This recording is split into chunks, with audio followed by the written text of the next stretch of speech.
الحمدللہ وکفا وسلام علی عبادہ الذین اصطفیٰ اما بعد فاعوذ باللہ من الشیطان الرجیم بسم اللہ الرحمن الرحیم۔ ہمارا آج کا سبق سورہ آل عمران کے رکو نمبر 14 کے بارے میں ہے۔ یہاں پر اللہ رب العزت ارشاد فرماتے ہیں یا ایھا الذین آمنوا، اے ایمان والو، لا تأکلوا الربا، تم نہ کھاؤ سود اضعافا مضاعفہ بڑھا چڑھا کر، واتقوا اللہ، اور ڈرتے رہو اللہ تعالیٰ سے، لعلکم تفلحون، شاید کہ تم کامیاب ہو جاؤ۔ یہاں عمومی طور پر گناہوں سے بچنے اور اطاعت میں لگے رہنے کا حکم فرمایا تھا کہ معلوم ہو جائے کہ گناہ عمومی طور پر مصیبتوں کو لانے والے ہیں اور اطاعت مصائب کو دور کرنے کا سبب ہے اور آخرت میں مغفرت اور جنت ملنے کا ذریعہ ہے۔ خاص کر یہاں پر سود لینے کی ممانعت فرمائی۔ یہ سود لینا یہ ایسا گناہ ہے جو انسان کو خالص دنیا دار بنا دیتا ہے۔ سود خوروں کے دلوں میں تقوی اور خوف باقی نہیں رہتا، مال زیادہ ہو جانا ہی ان کا وظیفہ زندگی بن جاتا ہے اور مخلوق پر رحم کھانے کا ان میں جذبہ رہتا ہی نہیں۔ یہ جو فرمایا ہے کہ چند در چند سود نہ کھاؤ، یعنی بڑھا چڑھا کر سود نہ کھاؤ، اس کا معنی یہ نہیں ہے کہ تھوڑا بہت سود کھانا جائز ہے، کیونکہ سود کا ایک درہم لینا بھی حرام ہے۔ نبی کریم صلی اللہ علیہ وسلم نے ارشاد فرمایا کہ سود کا ایک درہم بھی کوئی شخص کھاتا ہے اور یہ جانتا ہے کہ وہ سود کا ہے تو وہ 36 مرتبہ زنا کرنے سے بھی زیادہ سخت ہے۔ پھر آگے اللہ رب العزت ارشاد فرماتے ہیں واتقوا النار التی، اور ڈرو اس آگ سے، اعدت جو تیار کی گئی ہے، للکافرین کافروں کے لیے۔ سود سے بچنے کا حکم دینے کے بعد تقوی کا حکم فرمایا اور اس کو کامیابی کا سبب بتایا۔ پھر دوزخ کی آگ سے بچنے کا حکم دیا، جس کا طریقہ یہ ہے کہ گناہوں سے پرہیز کیا جائے،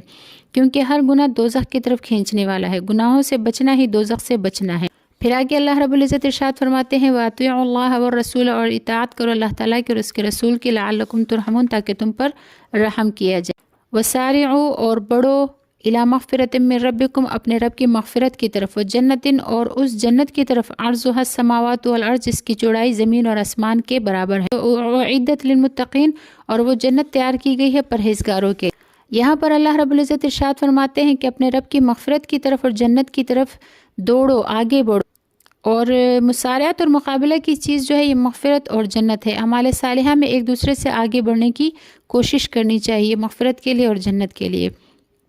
پھر ساتھ ہی اللہ رب العزت ارشاد فرماتے ہیں کہ جنت کی جو وسعت ہے وہ کتنی ہے، تو اللہ رب العزت ارشاد فرماتے ہیں کہ جنت کی چوڑائی ایسے ہے جیسے تمام آسمانوں اور زمین کی چوڑائی ہے۔ انسانوں کی نظر کے سامنے چونکہ آسمان اور زمین ہی طول و عرض کے اعتبار سے سب سے بڑی چیزیں ہیں، اس لیے جنت کی وسعت بتانے کے لیے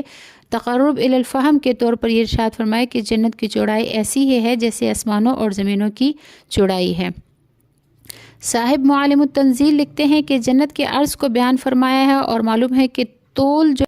لمبائی جو ہوتی ہے وہ عرض سے زیادہ ہوتی ہے۔ جب اس کا عرض اتنا بڑا ہے تو طول کتنا بڑا ہوگا۔ حضرت انس رضی اللہ تعالیٰ عنہ سے کسی نے سوال کیا کہ جنت آسمان میں ہے یا زمین میں، تو انہوں نے فرمایا کہ کون سی زمین اور کون سا آسمان ہے جس میں جنت کے سما جانے کی گنجائش ہو۔ عرض کیا گیا پھر جنت کہاں ہے، تو انہوں نے فرمایا کہ 7 آسمانوں کے اوپر ہے اور عرش کے نیچے ہے۔ حضرت قتادہ رضی اللہ تعالیٰ عنہ نے فرمایا کہ حضرات صحابہ رضوان اللہ علیہم اجمعین اور تابعین رحمۃ اللہ جو ہے یہ جانتے تھے کہ جنت 7 آسمانوں کے اوپر ہے اور عرش کے نیچے ہے اور دوزخ 7 زمینوں کے نیچے۔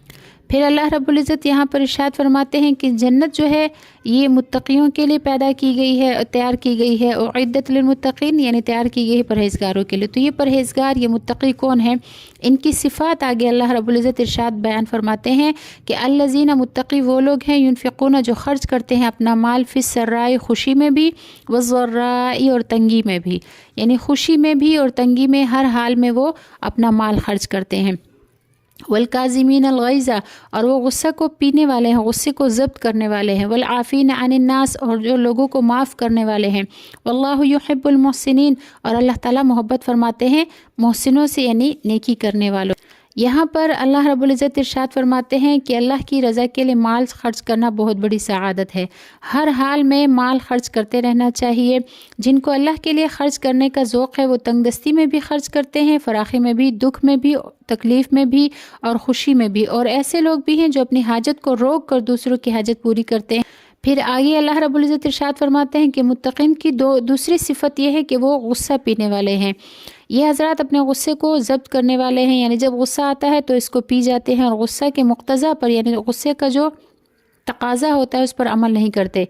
نبی کریم صلی اللہ علیہ وسلم نے ارشاد فرمایا کہ پہلوان وہ نہیں ہے جو دوسروں کو پچھاڑ دے، بلکہ پہلوان وہی ہے جو غصے کے وقت اپنے نفس پر قابو پا لے۔ اسی طرح دوسری حدیث میں نبی کریم صلی اللہ علیہ وسلم نے یہ بھی ارشاد فرمایا کہ کسی بندے نے اللہ کے نزدیک کوئی گھونٹ اس گھونٹ سے زیادہ فضیلت والا نہیں پیا جو غصہ والا گھونٹ ہے، جس سے وہ اللہ کی رضامندی کے لیے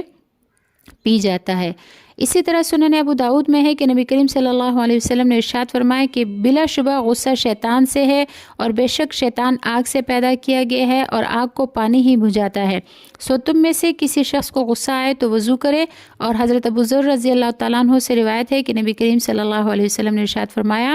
کہ جب تم میں سے کسی کو غصہ آئے اور وہ کھڑا ہو تو بیٹھ جائے، اس طرح غصہ چلا جائے تو بہتر ہے، ورنہ تو لیٹ جائے۔ اسی طرح حضرت انس رضی اللہ تعالیٰ عنہ سے روایت ہے کہ نبی کریم صلی اللہ علیہ وسلم نے ارشاد فرمایا کہ جس نے اپنی زبان کی حفاظت کی، اللہ تعالیٰ اس کی پردہ پوشی فرمائیں گے، اور جس نے اپنے غصے کو روک لیا، اللہ تعالیٰ قیامت کے دن اس سے اپنے عذاب کو روک لیں گے۔ پھر آگے اللہ رب العزت متقین کی تیسری صفت بیان فرماتے ہیں کہ وہ عافین عن الناس، کہ وہ یہ لوگ جو ہے، یہ متقین جو ہے، یہ لوگوں کو معاف کرنے والے ہیں۔ معاف کرنا بہت فضیلت والی صفت ہے، اور یہ فضیلت ہر قسم کے مظالم کے معاف کرنے کو شامل ہے۔ کسی آدمی نے کسی کا حق مار لیا ہو، مال مار لیا ہو، حق روک لیا ہو، مار پیٹ کی ہو، غیبت کی ہو، بہتان لگایا ہو، ان سب کے معاف کرنے میں اجر و ثواب ہے۔ اور معاف کرنے کا بلند مرتبہ یہ ہے کہ قدرت ہوتے ہوئے بھی معاف کر دے، یعنی اس سے بدلہ لینے کی اس کی طاقت ہے، قدرت ہے، اس کے باوجود اس کو معاف کر دے۔ حضرت ابو ہریرہ رضی اللہ تعالیٰ عنہ سے روایت ہے کہ نبی کریم صلی اللہ علیہ وسلم نے ارشاد فرمایا کہ حضرت موسیٰ علیہ السلام نے عرض کیا کہ اے اللہ، آپ کے نزدیک آپ کے بندوں میں سب سے زیادہ باعزت کون ہے؟ تو اللہ تعالیٰ نے فرمایا کہ جو قدرت ہوتے ہوئے معاف کر دے وہ میرے نزدیک سب سے زیادہ باعزت ہے۔ پھر آگے اللہ تعالیٰ فرماتے ہیں، یہ متقین کی چوتھی صفت کہ اللہ تعالیٰ واللہ یحب المحسنین، کہ اللہ تعالیٰ نیکی کرنے والوں کو پسند فرماتا ہے۔ محسنین، یہ محسن کی جمع ہے جس کا مصدر احسان ہے، اور احسان ہر کام کو خوبی کے ساتھ انجام دینے کو کہا جاتا ہے۔ عبادات کا احسان اور حسن تو حدیث جبریل میں بیان فرما دیا، کہ جیسے کہ فرمایا کہ ان تعبد اللہ کأنک تراہ فإن لم تکن تراہ فإنہ یراک، کہ تو اللہ کی اس طرح سے عبادت کرے جیسے تو اس کو دیکھ رہا ہے، سو اگر تو اس کو نہیں دیکھ رہا تو وہ اللہ تو تجھے دیکھ ہی رہا ہے۔ اور بندوں کے ساتھ برتاؤ کرنے میں احسان یہ ہے کہ ان کے ساتھ جو معاملات پیش آئے ان میں خوبی اور عمدگی اختیار کرے، مثلا قرضوں کے تقاضوں میں نرمی اختیار کرے، بڑوں کی عزت کرے، چھوٹوں پر رحم کرے، یتیموں، مسکینوں اور ضعیفوں کی خدمت کرے، ضرورت مندوں کو کھلائے پلائے پہنائے، اور دوسروں کے لیے وہی پسند کرے جو اپنے لیے پسند کرتا ہو۔ متقین کی صفات بیان فرماتے ہوئے اللہ تعالیٰ فرماتے ہیں والذین، اور متقین اور پرہیزگار تو وہ لوگ ہیں اذا فعلوا فاحشۃ، کہ جب ان سے کوئی بے حیائی ہو جائے، کوئی بے حیائی کا کام ہو جائے یا کوئی برا کام ہو جائے، او ظلموا انفسہم، یا کوئی گناہ کر کے اپنے نفسوں پر ظلم کر بیٹھے، ذکروا اللہ، تو اللہ تعالیٰ کو یاد کرتے ہیں، فاستغفروا لذنوبہم، اللہ تعالیٰ سے اپنے گناہوں کی معافی چاہتے ہیں۔ پھر وَمَن يَغْفِرُ الذُّنُوبَ إِلَّا اللَّهُ، اور اللہ تعالیٰ فرماتے ہیں کہ اللہ کے سوا گناہوں کو معاف کرنے والا کوئی نہیں ہے۔ وَلَمْ يُصِرُّوا، اور یہ متقین وہ لوگ ہیں کہ وہ نہیں اڑتے، نہیں اصرار نہیں کرتے، علی ان کاموں پر ما فعلوا، جو انہوں نے کیے ہوں، وَهُمْ يَعْلَمُونَ، اور وہ جانتے ہیں، یعنی جو گناہ کے کام ان سے ہو جائے ان پر اصرار نہیں کرتے، ان پر پابندی اختیار نہیں کرتے، بلکہ وہ جانتے ہیں کہ اگر ہم توبہ کریں گے تو ہمارا رب بخشنے والا ہے۔ یہ لوگ جب کوئی ان سے گناہ ہو جائے یا بے حیائی کا کوئی کام کر بیٹھے تو اللہ تعالیٰ سے توبہ مانگتے ہیں۔ اس میں ان لوگوں کی تعریف فرمائی جن سے کوئی فاحش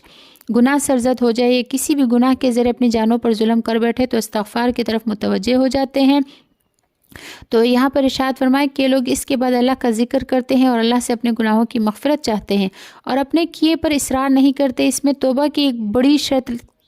شرط کی طرف رہنمائی فرمائی، اور وہ یہ کہ جب گناہ ہو جائے اور توبہ کرے تو توبہ میں یہ بھی شامل ہے کہ آئندہ گناہ نہ کرنے کا پختہ عہد کرے، گناہ پر اصرار نہ کرے، زبان سے توبہ کرے اور گناہ کے کام بھی جاری رہیں، تو اس طرح سے توبہ نہیں ہوتی۔ پھر آگے اللہ رب العزت ارشاد فرماتے ہیں اولئک، یہی لوگ ہیں، جزاؤہم مغفرۃ من ربہم، کہ ان کا بدلہ یہ ہے کہ ان کے رب کی طرف سے مغفرت کی جائے گی، وہ جنات، اور ان کے لیے باغات ہے، تجری کے جاری ہے، من تحتها الانہار، ان کے نیچے سے نہریں نہریں، ان باغوں کے نیچے نہریں جاری ہوں گی، خالدین فیہا، اور یہ متقین ہمیشہ ان باغات میں رہیں گے، ونعم اجر العاملین، اور بہت ہی اچھا بدلہ ہے نیک عمل کرنے والوں کا۔ پھر آگے اللہ رب العزت ارشاد فرماتے ہیں قد خلت، یقیناً گزر چکی ہے، من قبلکم، تم سے پہلے، سنن قومیں، فسیروا، پس پھرو فی الارض، زمین میں، فانظروا، اور دیکھو، کیف کان، کیسے تھا، عاقبۃ المکذبین، انجام ان لوگوں کا جنہوں نے جھٹلایا، انہیں جھٹلانے والوں کا کیا انجام ہو۔ ھذا بیان للناس، اللہ فرماتے ہیں کہ یہ قرآن جو ہے یہ بیان ہے لوگوں کے لیے، وہدن، اور ہدایت ہے، وموعظۃ للمتقین، اور نصیحت ہے پرہیزگاروں کے لیے۔ یہاں پر اللہ رب العزت ارشاد فرماتے ہیں کہ تم سے پہلے بہت سے لوگ گزر چکے ہیں، لہٰذا تم چلو پھرو زمین میں، پھر دیکھو کہ ان کا کیا انجام ہوا جنہوں نے اللہ کو، اللہ کے نبی کو یا اللہ کے دین کو جھٹلایا۔ مطلب یہ ہے کہ تم سے پہلی امتوں کے واقعات گزر چکے ہیں جنہوں نے اللہ کے نبیوں کو جھٹلایا، اور جھٹلانے والے انجام کے اعتبار سے مغلوب ہوئے، ان پر عذاب ہوا اور وہ ہلاک ہوئے۔ دنیا میں چل پھر کر ان کا انجام اپنی نظروں سے دیکھ لو۔ پھر آگے اللہ رب العزت ارشاد فرماتے ہیں وَلَا تَهِنُوا، اور تم ہمت نہ ہارو، وَلَا تَحْزَنُوا، اور غمگین نہ ہو، وَأَنْتُمُ الْأَعْلَوْنَ، اور تم ہی ہمیشہ بلند رہو گے، غالب رہو گے، إِن كُنتُم مُؤْمِنِينَ، اگر تم مومن رہے تو۔ یہاں پر اسباب النزول میں حضرت ابن عباس رضی اللہ تعالیٰ عنہ نقل فرماتے ہیں، حضرت ابن عباس رضی اللہ تعالیٰ عنہ سے نقل فرماتے ہیں کہ جب غزوہ احد میں صحابہ کرام کو شکست ہو گئی تو خالد بن ولید جو اس وقت مشرکین کے لشکر میں تھے، یعنی بھی مسلمان نہیں ہوئے تھے، مشرکین کے لشکر کو لے کر آگے بڑھے۔ ارادہ یہ تھا کہ پہاڑ کے اوپر سے چڑھ کر پھر حملہ کر دیا جائے، وہ جہاں پر نبی علیہ الصلوۃ والسلام نے وہ صحابہ کرام کو کھڑا کیا تھا، تو وہاں سے جب وہ صحابہ کرام ہٹ گئے تو خالد بن ولید نے جب دیکھا کہ وہ جگہ خالی ہے تو وہ اسی طرف سے چڑھ کر حملہ کرنے والے تھے۔ اس پر نبی کریم صلی اللہ علیہ وسلم نے اس موقع پر یوں دعا کی کہ اے اللہ یہ ہم پر بلند نہ ہو جائے، اے اللہ ہمارے پاس کوئی قوت نہیں سوائے آپ کے، اس شہر میں ان چند آدمیوں کے علاوہ آپ کی عبادت کرنے والا کوئی نہیں۔ اس پر اللہ تعالیٰ نے یہ آیت نازل فرمائی، اور چند مسلمان جو تیر انداز تھے پہاڑ پر چڑھ گئے، جنہوں نے مشرکین کی گھوڑے سوار جماعت کو تیروں کا نشانہ بنایا، جس سے وہ شکست خوردہ ہو کر واپس چلے گئے۔ مسلمانوں کی ہمت ٹوٹی ہوئی تھی، پھر بھی انہوں نے ہمت کر لی اور دشمنوں کو تیروں کی بوچھاڑ سے مار بھگا دیا۔ پھر آگے اللہ رب العزت ارشاد فرماتے ہیں إِن يَمْسَسْكُمْ قَرْحٌ، اگر تم کو کوئی تکلیف پہنچی ہے، فقط مَسَّ الْقَوْمَ قَرْحٌ مِثْلُ، تمہاری مقابل جو قوم ہے اس کو بھی تمہاری طرح کا زخم اس سے پہلے پہنچ چکا ہے۔ وَتِلْكَ الْأَيَّامُ، اور یہ دن ہے، نُدَاوِلُهَا، جس کو ہم پلٹتے رہتے ہیں، بین الناس، لوگوں کے درمیان۔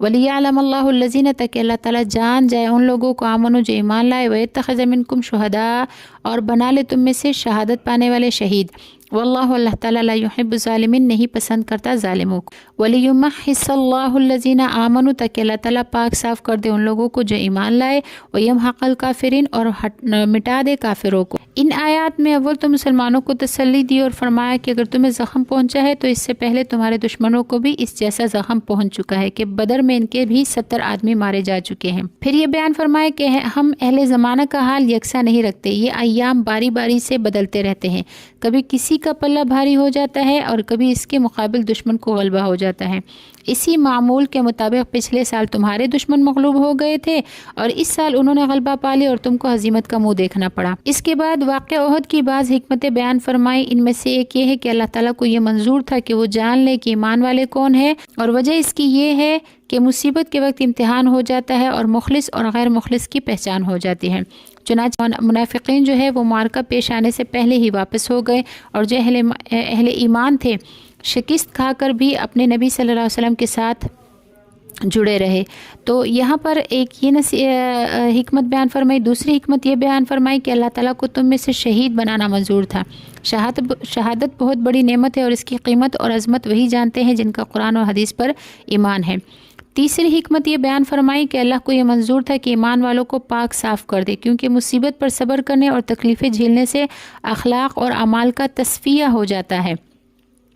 چوتھی حکمت یہ بیان فرمائی کہ اللہ کو یہ منظور تھا کہ کافروں کو مٹا دے، وہ اس مرتبہ غالب ہوئے تو آئندہ پھر اسی گمان سے چڑھائیں گے کہ ہمیں غلبہ ہوگا اور مسلمانوں کے مقابلے میں آ کر ہلاک ہو جائیں گے۔ یہاں پر اللہ رب العزت ارشاد فرماتے ہیں ام حسبتم، کیا تم گمان کرتے ہو ان تدخلوا الجنت کہ تم داخل ہو جاؤ گے جنت میں، ولما یعلم اللہ الذین جاہدوا منکم، اور ابھی اللہ تعالیٰ کو معلوم کرنا ہے تم میں سے ان لوگوں کو جو جہاد کرنے والے ہیں، ویعلم الصابرین، اور تاکہ وہ جان لے تم میں سے جو صبر کرنے والے ہیں، ولقد، اور یقیناً کنتم، تم تھے، تمنون الموت، تم تمنا کرتے تھے موت کی، من قبل، اس سے پہلے، ان تلقوہ کہ تم اس سے ملاقات کرتے، یعنی موت سے ملاقات سے پہلے تم موت کی تمنا کرتے تھے، فقد رأیتموہ، پس تحقیق اب تم نے موت کو دیکھ لیا، وانتم تنظرون، اور اس حال میں کہ تم اس کو سامنے دیکھ رہے ہو۔ اللہ رب العزت نے ارشاد فرمایا کہ تم نے یہ خیال کہ جنت میں داخل ہو جاؤ گے، اور اللہ تعالیٰ کو ان لوگوں کا علم نہ ہو جنہوں نے جہاد کیا، اور اللہ تعالیٰ ان لوگوں کو نہ جان لے جو صبر کرنے والے ہیں۔ مطلب یہ ہے کہ تم جنت کے طلبگار، جنت حاصل کرنے کے لیے محنت، مشقت، جہاد اور صبر کی ضرورت ہوتی ہے۔ جنت میں جانے کی آرزو رکھنے والوں کو ان سب چیزوں کے لیے تیار رہنا چاہیے اور حسب موقع ان چیزوں میں اپنی جانوں کو لگا دینا چاہیے۔ اللہ تعالیٰ کی حکمت تھی کہ وہ تم کو ان تکالیف میں مبتلا کرے، پھر وہ تمہاری جہاد والی محنت کو اور صبر کو ان کے وقوع کے بعد جان لے کہ تم نے واقعی جہاد کیا اور صبر سے کام لیا۔ پھر میں اللہ رب العزت ارشاد فرماتے ہیں کہ بے شک نہیں کہ تم لوگ موت کے سامنے آنے سے پہلے اس کی آرزو کرتے تھے، سو اب تم نے موت کو دیکھ لیا، اس حال میں کہ وہ آنکھوں کے سامنے ہے۔ اس میں ان حضرات صحابہ کرام سے خطاب ہے جو غزوہ بدر میں شریک ہونے سے رہ گئے تھے۔ بدر میں جنگ کی صورت پیش آ جائے گی، یہ بات ان کے ذہن میں نہ تھی، اس لیے وہ نبی کریم صلی اللہ علیہ وسلم کے ساتھ نہیں گئے تھے۔ جب وہاں معرکہ پیش آیا اور اللہ تعالیٰ کی مدد اور نصرت نازل ہوئی جس میں بعض صحابہ کرام شہید بھی ہوئے، تو یہ پیچھے رہ جانے والے شریک نہ ہونے پر نادم ہوئے۔ یہ حضرات جنگ کی آرزو کرنے لگے اور کہنے لگے کاش ہم بھی ان حضرات کے ساتھ مقتول ہو جاتے، شہید ہو جاتے جو بدر میں شہید ہوئے، اور ہم بھی شہادت کا درجہ پا لیتے۔ پھر جب اللہ تعالیٰ نے غزوہ احد میں شرکت کا موقع دیا اور مسلمانوں کی فتح کے بعد صورتحال پلٹ گئی اور مشرکین بھاگنے کے بعد واپس آ کر حملہ آور ہوئے جس سے مسلمانوں کے پاؤں کھڑ گئے، تو ان لوگوں نے بھی ثابت قدمی کا ثبوت نہ دیا جو شہادت کے پیش نظر غزوہ میں شریک ہوئے تھے۔ تو ان لوگوں کے لیے یہاں پر اللہ رب العزت نے یہ ارشاد فرمایا کہ وَلَقَدْ كُنْتُمْ تَمَنَّوْنَ الْمَوْتَ مِنْ قَبْلِ أَنْ تَلْقَوْهُ، کہ اس سے پہلے کہ جب تم موت کو دیکھتے، موت کو دیکھنے سے پہلے تو تم موت کی تمنا کر رہے تھے، تم اس کو سامنے دیکھ رہے ہو تو پلٹ رہے ہو۔ اللہ رب العزت ہمیں مصیبتوں سے اور آزمائشوں سے محفوظ فرمائے، اور اللہ رب العزت ہر حال میں ہمیں ایمان پر استقامت نصیب فرمائے۔ وآخر دعوانا الحمد للہ رب العالمین۔ السلام علیکم ورحمۃ اللہ۔